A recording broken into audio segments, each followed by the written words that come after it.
You hazard leaning over and stare down into the fog. After a few seconds of nothing, you catch a glimpse of what might be grassy hills far below through a hole in the fog. However, the landscape is very muted and blurry. Attempting to relax, you steady your breathing until you decide you aren't really breathing. You cannot feel any air moving through your lungs. This realization brings a fresh wave of panic. You shut your eyes. Just hold on, you think.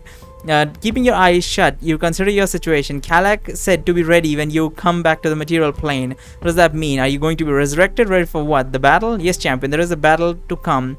You will survive perhaps more battles still, says Egra. Kalak expect me to have battle spells, you say. I'm Lestral, a wizard, remember? As a trickster, you should help me like him. Help me be like him. I'll use a spell or two.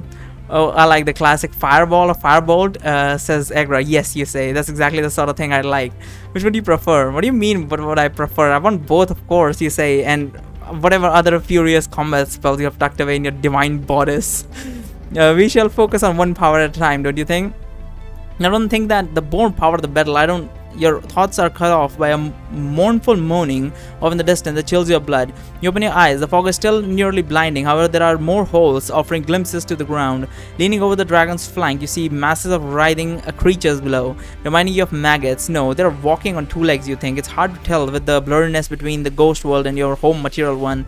Goblins are attacking in force, says Dwala, an eye on her shoulder watching you. They come from the forest, certainly. In the daytime, you whisper in wonder. They come from the forest. No, they come from underneath. They were underneath. Demons and devils are on the field, slaughtering each other. Giants, damn the gods. There's a lich. Oh, there's a lich down there? And giants as well? That's fucking insane. And, well, the demons and devils. Why am I reading them one by one? You're unsure what Drala is talking about. You can't see any of those things, although you suppose they call her Drala the All-Seeing for a reason. Although the scene below is blurry, you appear to be over the city with writhing shapes and black and white fire and ruins. Despite this anarchy, you can only hear that ghostly wailing, which is getting stronger. The terrible sounds are coming from the fog ahead. You grab the hilt of your sword and attempt to pull it from the sheath, but another horrible wail rises up and freezing your muscles. The few inches of blade out of your scabbard glow with a bright white light.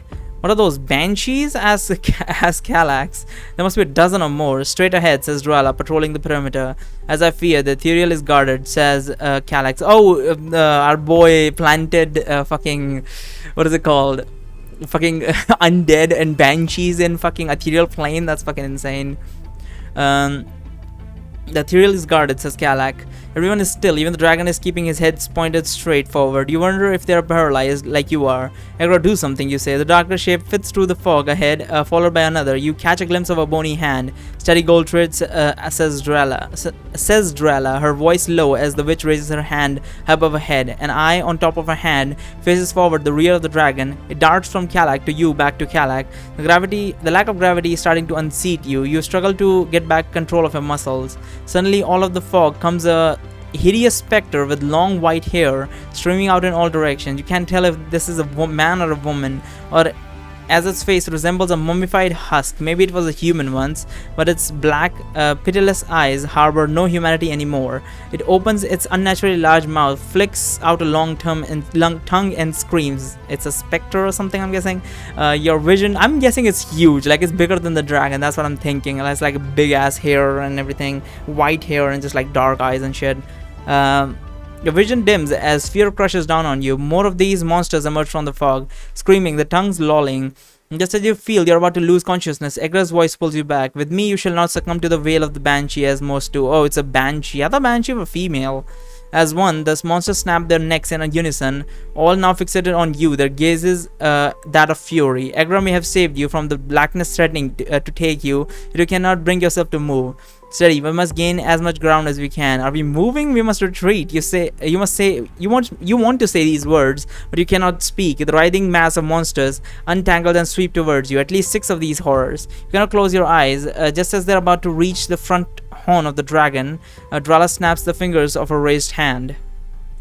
Favor increases 7 for some reason. Now you're in hell, or at least something akin to it. Color is back, so is the wind, and a great deal of heat.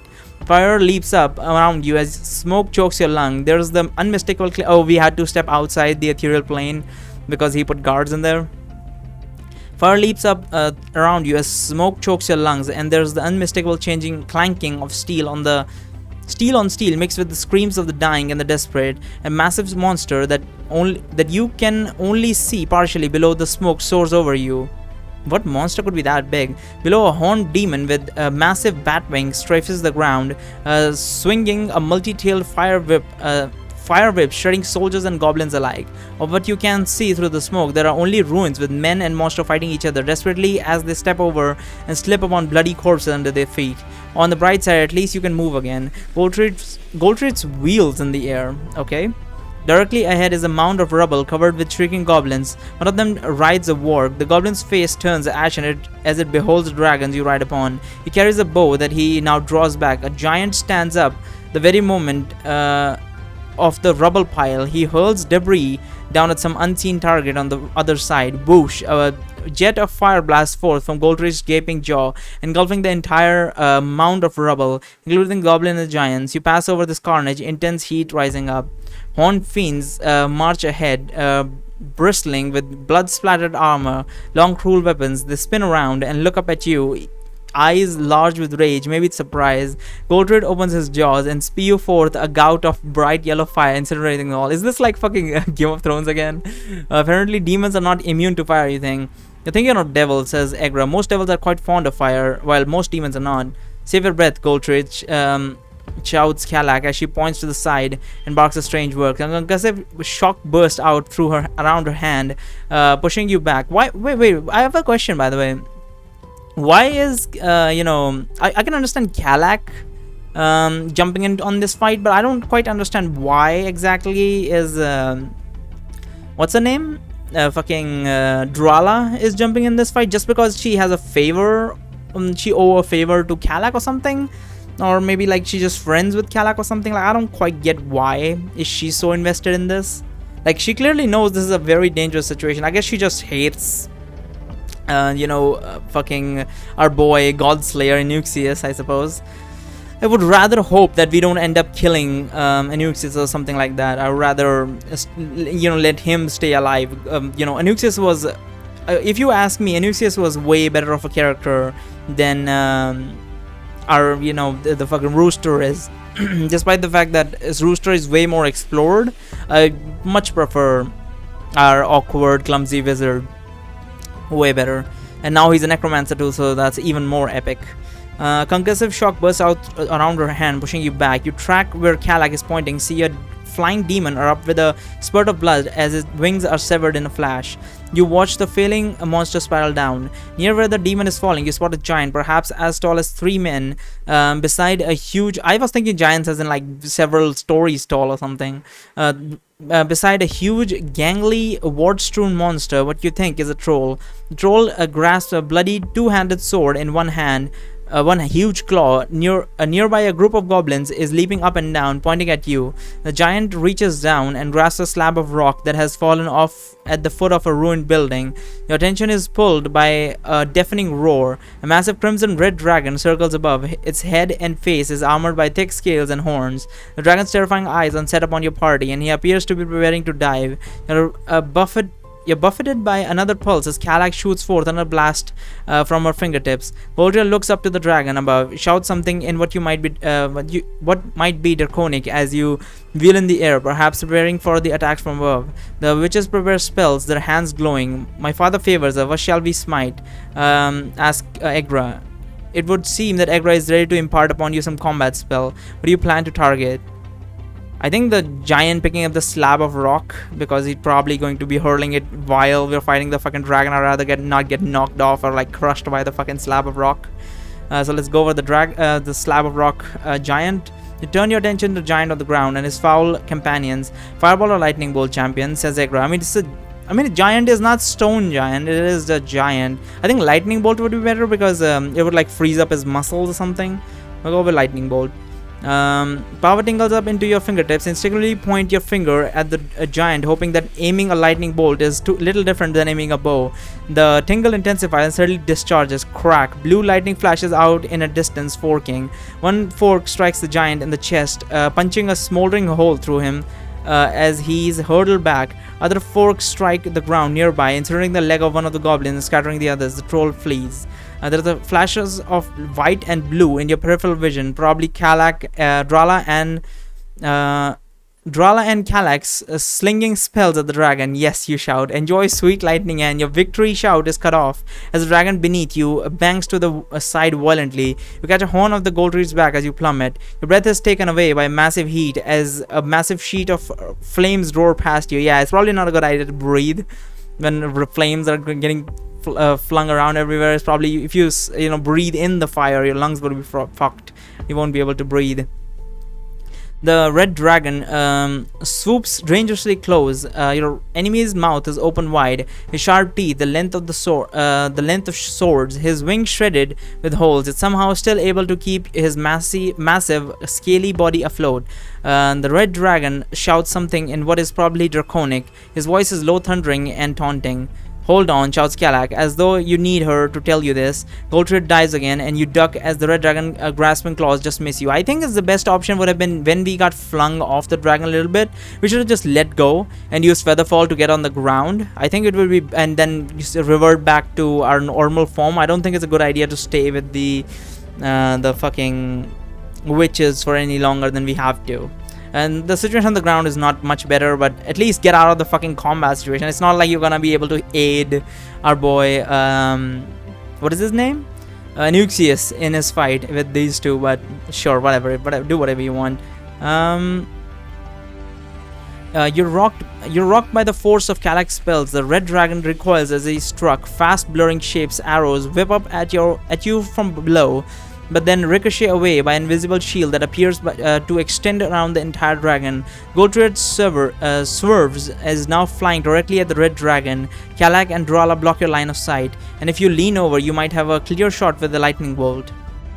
I think we should just hold on. I don't think we need to fucking put our effort into this fight, so let's just hold on. Summoning all your strength, you grab spine horns of Goldred with both hands and squeeze your leg around the dragon's scaly hide.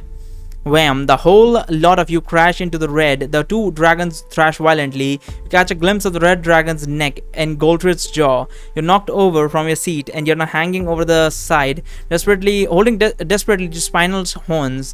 The two dragons twist and thrash in the air, grappling for a long second as you all plummet towards the ground before Goldred disengages and flaps his wing hard, slowing and then stopping. Your rapid descent as the red continues free fall and slams into the ruins below, his neck broken and throat gaping. Dark blood splurts up as the massive monster crushes all beneath, scattering wood and rock. So I guess the red one is dead. I think the red, yeah. Grunting, you swing your legs back over. Quickly take your place, straddling Goldred again. Goldred flaps hard and ascending swiftly. More arrows from below bounce off the invisible shield around you. Drala peppers the ground with bolts of blue, slaughtering goblins and blowing the heads off an obese giant. Kalak lets loose a tremendous lightning bolt, obliterating a flying demon, leaving only a warhammer. How much fucking mana do they have? Like, holy shit, I mean, they continuously are doing this. Like, even in the Wizard's Choice, like, even at the maximum strength, I don't think I was capable of just like fucking flinging lightning bolt in every direction. Kalak lets loose a terrifying, tremendous lightning bolt, obliterating a flying demon, leaving only a war hammer, chunks of charred meat falling to the ground. You consider helping with this barrage, but suppose that it might be good to conserve your favor for now. You're feeling you're going to need it. Goldred gets us to the temple, shouts Kalak. I'll try, shouts the dragon. That direction is hard going. More, shouts Drala, pointing up and behind.